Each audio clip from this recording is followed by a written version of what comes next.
drowsy, look in her eyes. Watch that shit live for confidence, so this her chance, be surrounded by me and the guys. Counting up more than enough. There ain't nothing that nobody need on this side.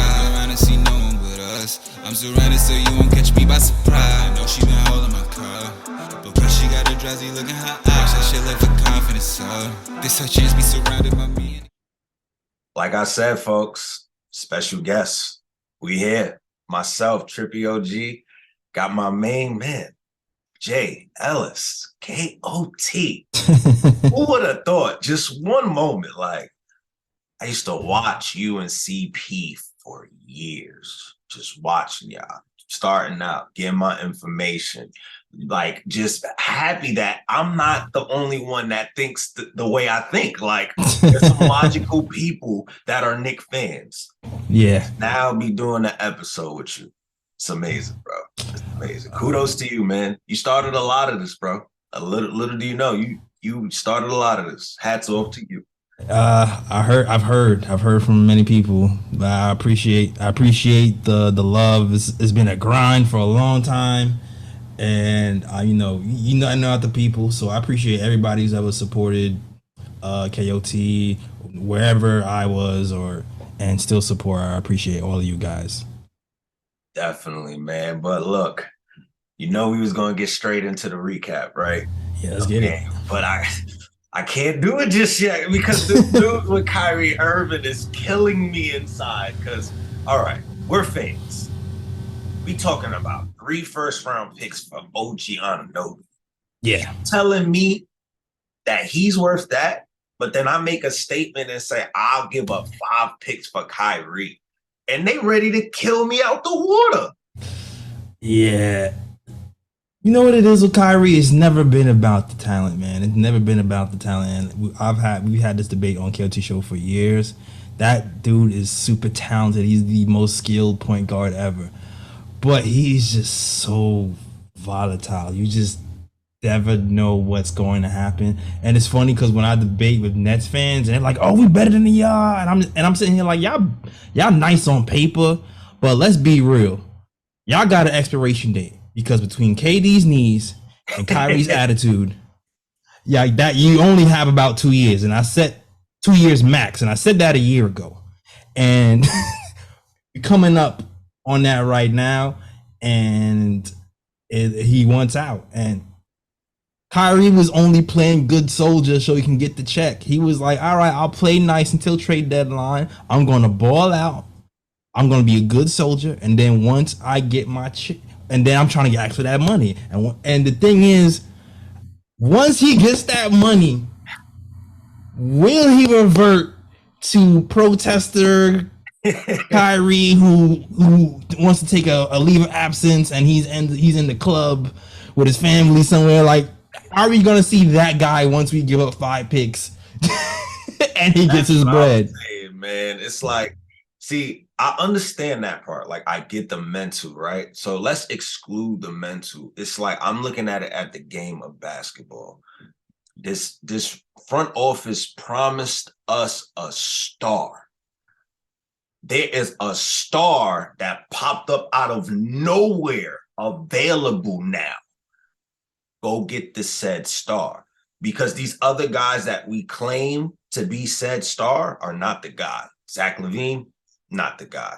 And on top of that, I'd rather pay Kyrie $200 million and sit on that $250 million. Like, what?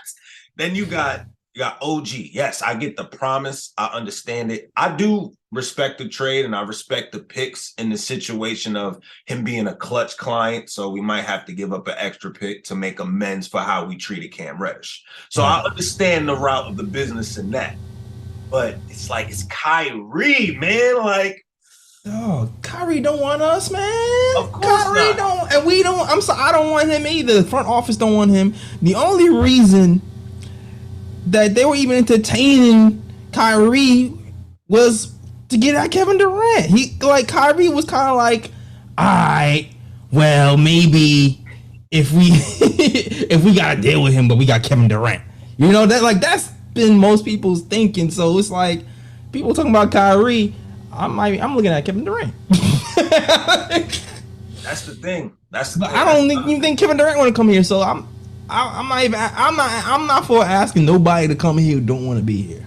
I can definitely agree on that. I can agree on that. I'm all for that. Anybody preaching that, I agree with. But enough of the Kyrie spill. I just had to get your take on it because it's like, bro, we want to throw crazy picks. And this is not just the fan base. I'm talking about the organization, just the organization. We want to throw crazy picks at young, promising, which is cool, and supposedly star people, and then now there's a star person, and I bet I won't see the same type of energy. And that's the thing that is mind-boggling me with this front organization, with some of the fans. It's like, do y'all really know what y'all want here? But no. I'm gonna tell you something after doing this for a minute. Nobody knows what they really want. Every time you say, let's trade for a star, every time a star actually comes up that people want to trade for, nobody agrees. Nobody. Nobody. There's always an excuse. Like, he's too injured. 98% of the league is too injured. Like, I'm just being honest. Nobody's, like, you seen the list today. Last week there was like there's only 8 players in the league who played the full season this season. Like, everybody this year. Yeah, nah, that's wicked. That's 8. Wicked. So it's like, oh, you too injured. No, everybody's injured. It's like, is it chronic injuries? That's my question. Is it chronic injuries? Is it are we gonna have to worry about it later on? What's his performance now? That's my type of injury problem. Not, oh, he's injured. If it's a hand injury, all right, dude, it's a hand. Like, that's gonna heal. But it's like, it could be injuries. It could be, it's always something, man. I don't think anybody's really good enough for the fans' eyes. Yeah, that's a fact, man. And I don't know, one day we'll probably get it together. But until then, I know one thing we got together. We got a bounce back from RJ, though. Yes, we did. We saw Tom Thibodeau say, all right, I think I might have messed up. Let me keep my guy on the floor. And look what happened. He went crazy. But that's not even the highlight for me on this recap. I think the highlight for me was watching that Randall became an all-star again. And instead of doing what I thought he would have did, which was try to take over the game, he said, nah, RJ cooking. I'm going to defer back. And mind you, Brunson was out. Yeah. So that was growth. Like, everything that he preached in his post-conference after, I was like, it's all adding up. Like, it's really growth with him. So that was a highlight for me. How did you feel about the game overall? I mean, I feel like in general, there's been this debate whether there's a beef between RJ Barrett and Julius Randle. And I'm not gonna lie, I was feeding into it too. But it seems like they're okay. It seems like they're okay. Maybe it's Johnny Bryan getting to him and him clicking over. But I feel like I've seen a few instances this season where he gives the ball to RJ and just says go. You know? So I like that aspect of growth from Randle. And it was the opposite of what I saw with the game before, where he was being double teed and Brunson was open, and you're like, dude, can you just give up the ball in this instance? So I'm still stuck on the fact that he got AD to bite. Like, AD was all the way over there. There was still at least 2 seconds left on that clock, and your brain malfunctioned, and you decided to face LeBron. Like, bro, the basket is over here. Right? Yeah. That was crazy. Super crazy. So it happens a lot with Randle, but I've come to think that I don't think it's purposeful all the time, man. So I think he tries to do the right thing, but sometimes his brain shuts off. Sometimes I just come to the conclusion, sometimes he really just doesn't see it. He really just be in the moment and don't see it. And then sometimes he's conscious of it, and he kind of flips between in and out of consciousness. But I do like what RJ has done the game before. I feel like people have been harsh on RJ, and I understand the criticisms on, because I criticize him myself, and they're warranted for a guy who's a number 3 pick. But I think sometimes the criticisms are like a little bit much. Put it like this. people expect RJ to be this, oh, you got $120 million? Go crazy. The one thing I can only agree with is the slow starts has to stop now. That has to stop. Like, it's year 4 now, bro. Stop that.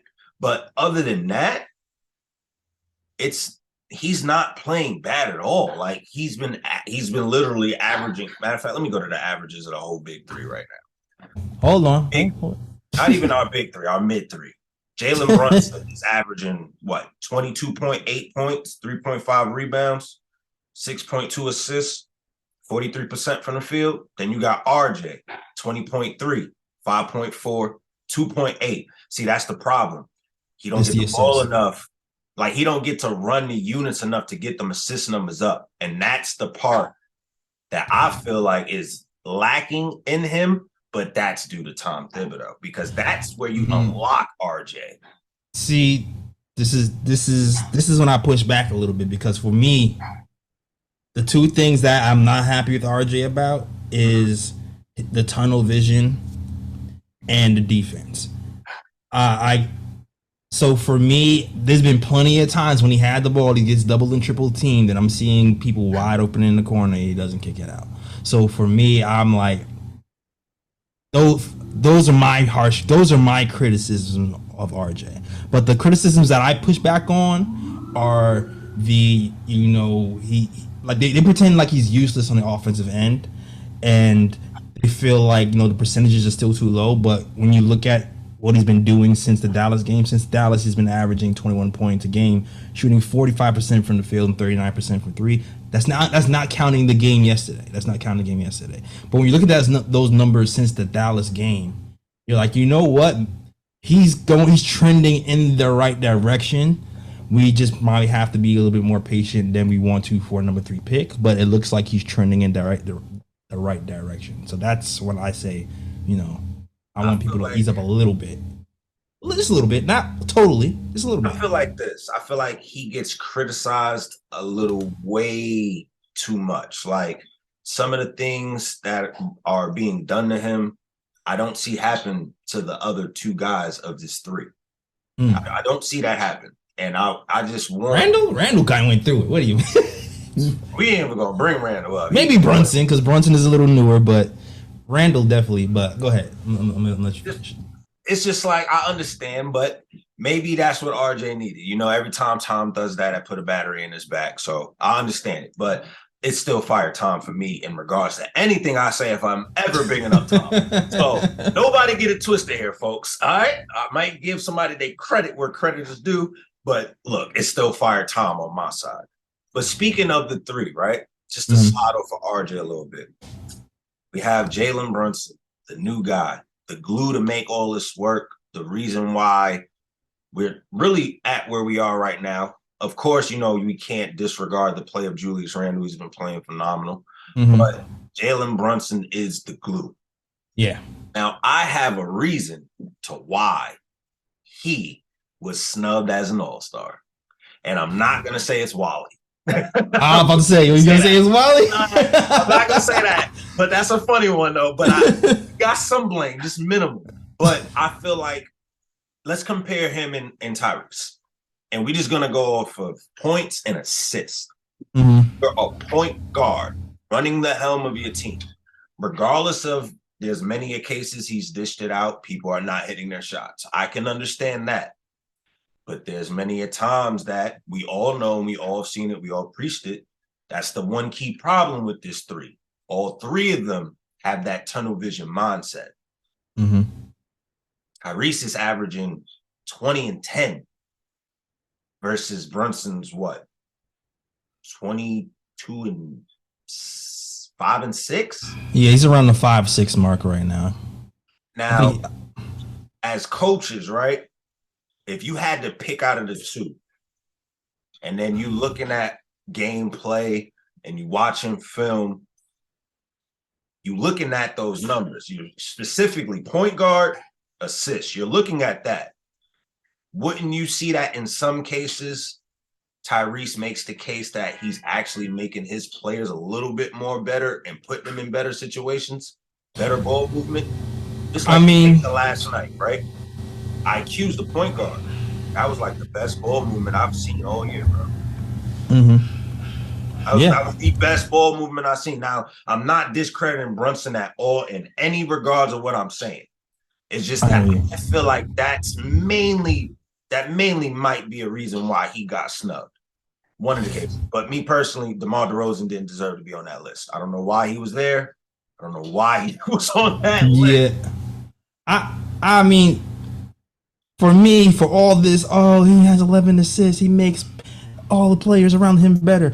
The Pacers are in 11th place. All right, they're out of the playoff picture, so they can hold me on. You make how much better are you making everybody, and you in 11th place in the East?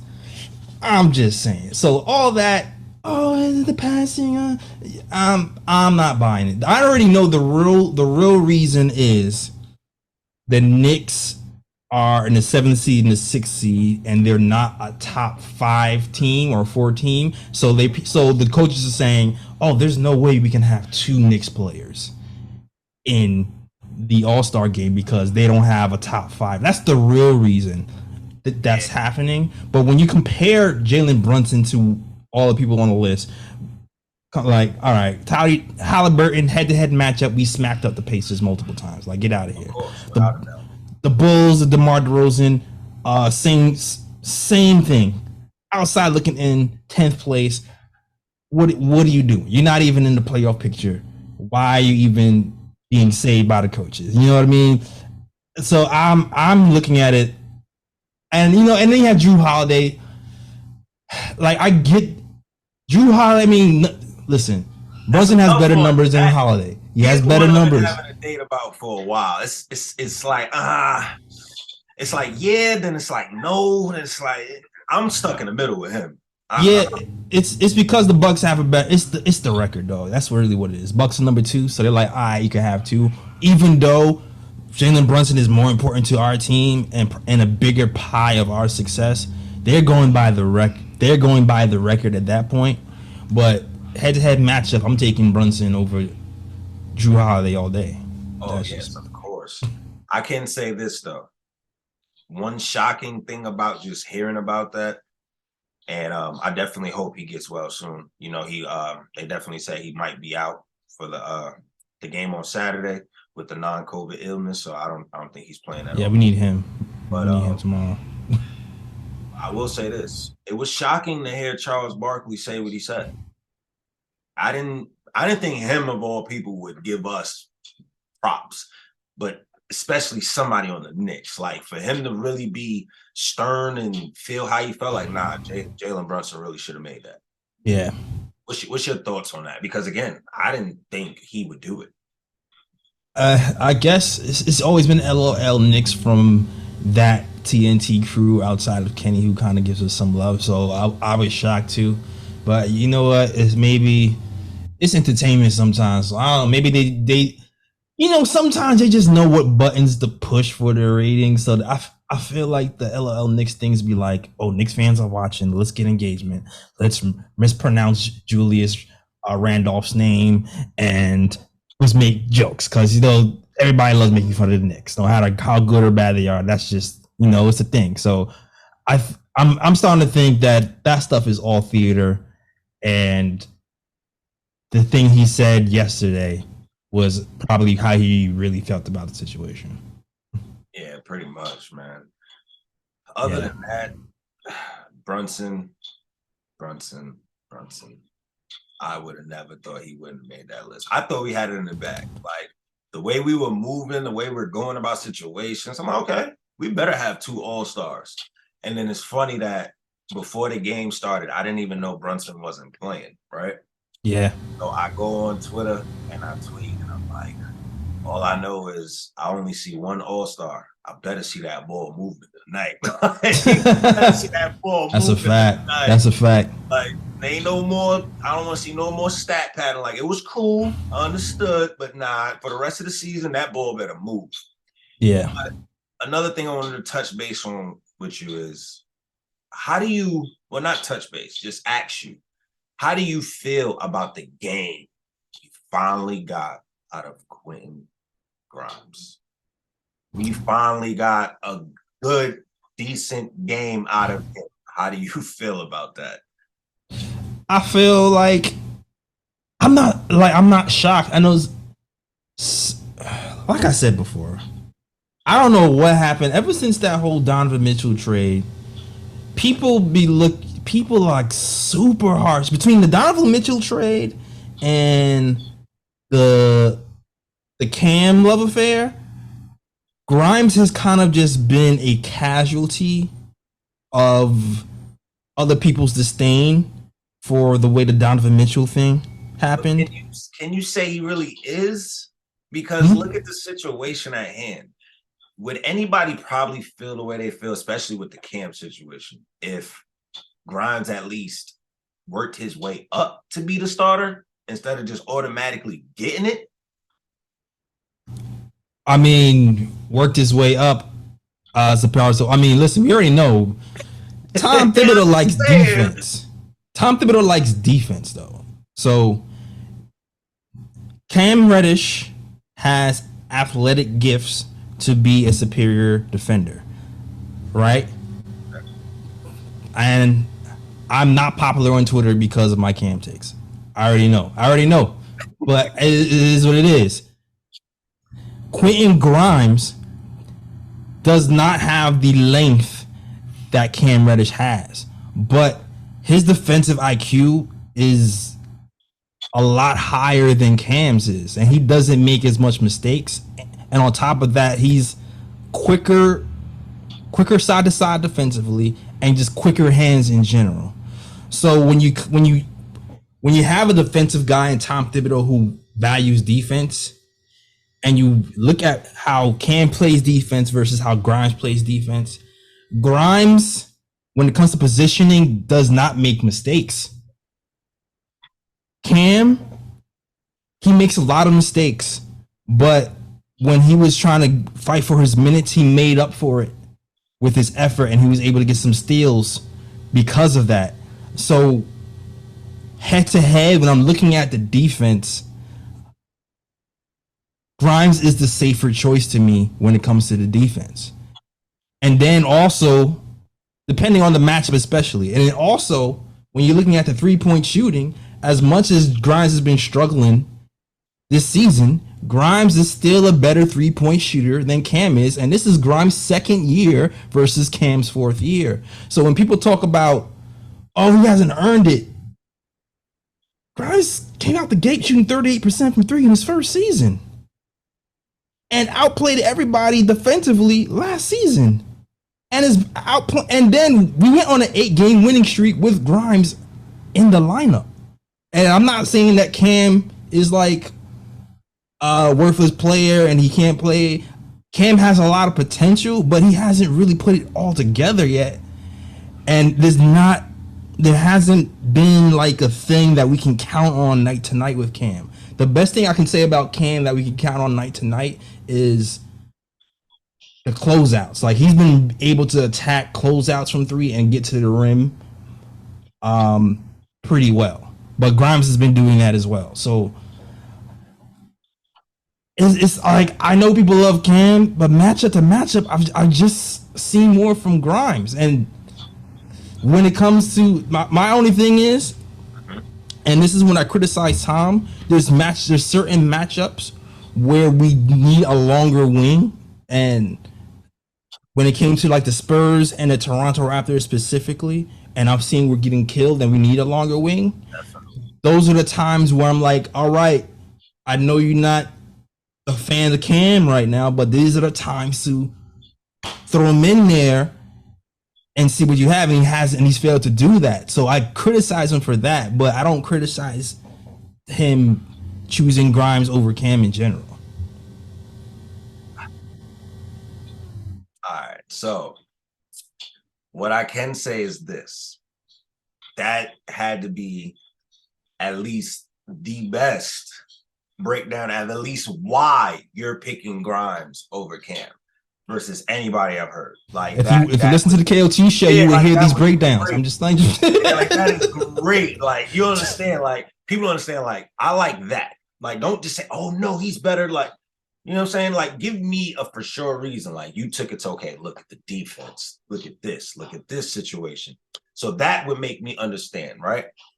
The thing that makes me like despise Tom Thibodeau is strictly like strip the kid of everything. I can understand if Grimes took the spot, cool. Yeah. You just straight took him out the rotation. Just like you stated, we needed long wings and depth. Just like, matter of fact, prime example, we're going against Kawhi and PG tomorrow. They both gonna play. Yeah. Everybody in the world, especially if Cam was playing, was definitely buying tickets to see RJ Barrett and Cam versus them two. Right. Now we can't even see it. Now we already know. We need length with them. Yeah. Don't get it. But how we gonna get this win? Like, I really don't bank tomorrow as a win. Both of them are playing, and they're at the Garden. Kawhi ain't playing forever. He's about to show out. Oh, you're breaking up a little bit. Hold on. Hold on. We out the Matrix. Yo, hold on a second. You like, yeah, we out the Matrix. Yeah, repeat that last like 10 seconds. Nah, I'm just basically saying, I'm like, you basically are at the point where it's like, yeah, I'm baffled, bro. I'm really just baffled.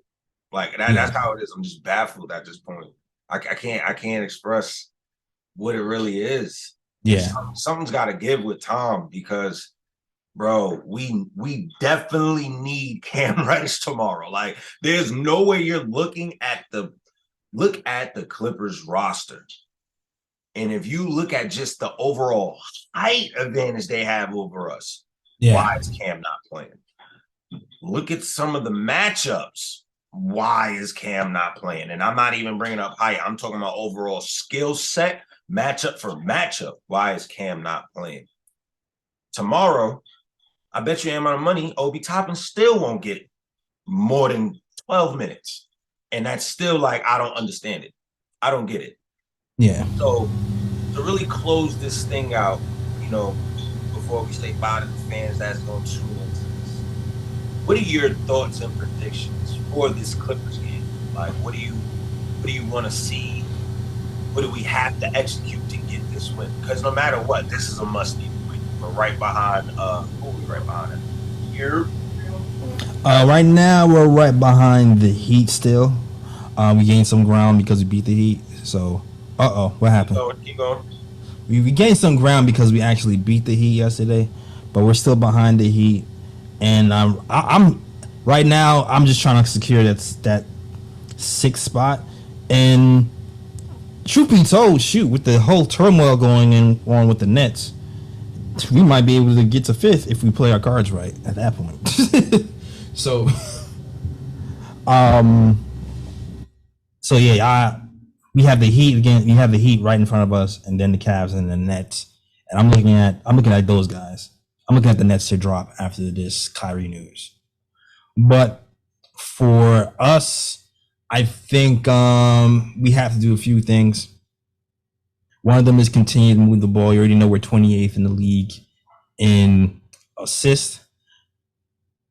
That's something that we have to change, and I want to continue the momentum that we had against the other team and continue just to move the ball. Even if Brunson is back, I would like to do that. I'm gonna need Isaiah Hartenstein to show out against his old team. He better. Yeah, that's why I had to come back up, because I got words for iHeart, bro. iHeart, he been doing good these past 2 games. He's been doing good these last 2 games. He got to turn up. He has to turn up, because I'm ready for him to get up out of here. You still a bum to me, bro. I'm sorry. You're still a bum. Don't get it twisted. Just because I'm being all modest right now, you still a bum. All right? Like, I'm sorry. I gotta call a spade a spade. The guy's a bum. Yeah. Like, no matter how you use him, I don't care about the 2 games. He's still a bum. Yeah. But what have you done for me lately, right? So he's played good 2 games.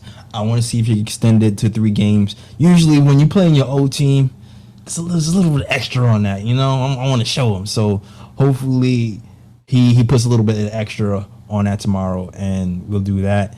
But like RJ, Randall, the big three, the mid three, whatever you want to call them, they're going to have to step up for sure. If Brunson is playing, I think we should have a pretty good advantage. I don't think he's playing at all. So this is the game where, because we don't get to see the RJ and Cam situation, Quentin Grimes, he's gonna have to lock PG down. I don't know how he gonna do that. Yeah, it's gonna be hard. Honestly, forget that. They both got a lockdown. Like, this is the time for these young wings that we have, that we want to build a whole regime around. Grimes, and this is the Grimes and RJ game. Like, I understand Randall's there. He's killing his matchup offensively, but the game-wise, we win or lose this game depending on RJ and Grimes. Yeah, and like for me, I wish Brunson was here tomorrow, because what happens is, IQ starts, Brunson is out, right? The bench has been shaky. Yesterday, the bench showed up. It was that was the first time I've seen. I looked at the stat sheet, said they scored. I was just like, that's all I did. Like, I didn't even care what the numbers said. I saw this person scored. The whole bench. I said, the bench showed up. The bench has not been good this season, and I was extremely worried how they were going to perform yesterday with IQ in the starting lineup. So if IQ does start, we're going to need that bench production to step up, because we need to give our starters a little bit more rest. And so that means McBride, Obi, and those guys have to win their minutes. So for me, like, that's what I'm really looking for. It's crazy to say, but speaking on McBride, right? Love the kid to death. I don't feel like he should be getting minutes off of Cam at all, but I do love the kid. Mm-hmm. I don't know if anybody's noticed, he's getting a little bit more comfortable playing in the NBA. You see a lot more games where he's attacking the paint more.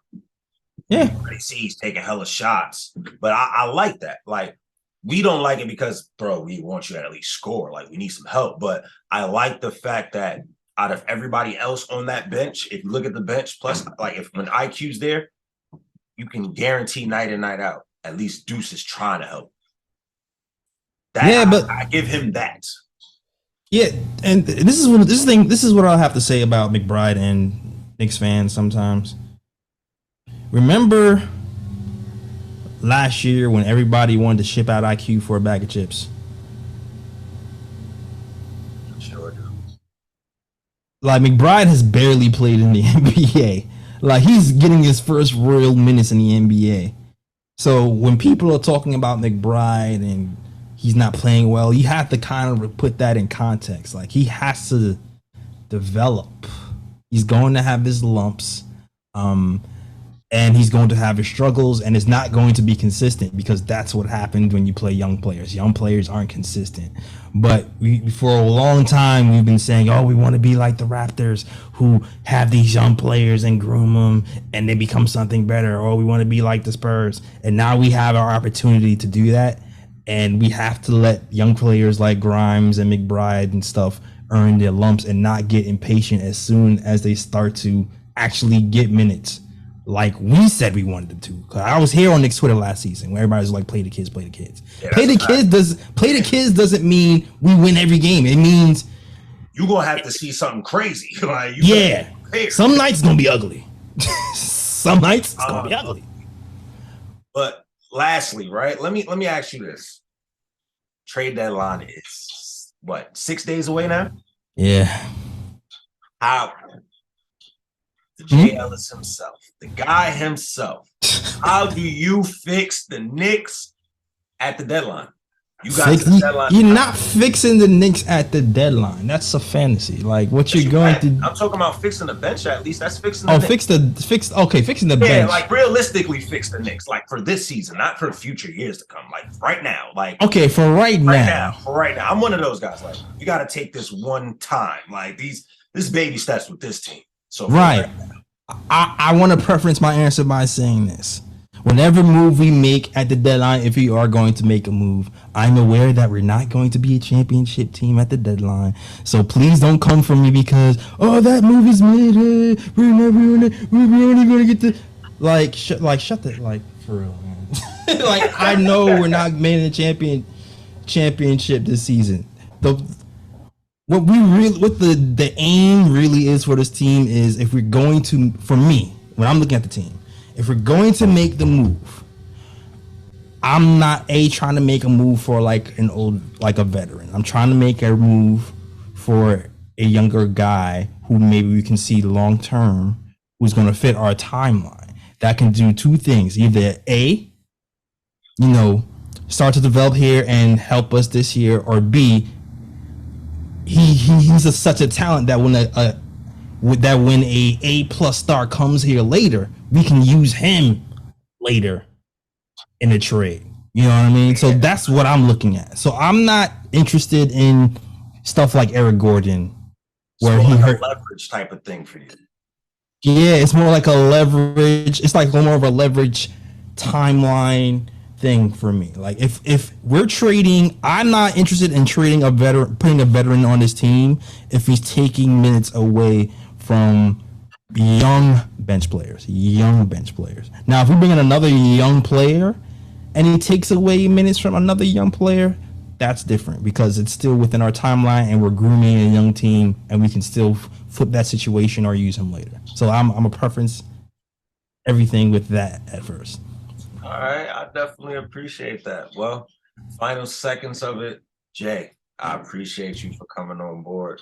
And on top of that, you had a little solo cutout screen for your solo you had just now when I had to step away. So the people gonna love it. People gonna love it, man. Okay. Oh, hold on 1 second. I will say, hold on. I ain't even say, I do like OG. I do like OG. I would throw my hat in the ring for OG. I definitely don't want to overpay. I'm not giving up no Grimes. I'm not giving up no IQ and any of that nature. I will dig into protected picks territory for him. Protected picks. Right? I heard it, protected. Protected.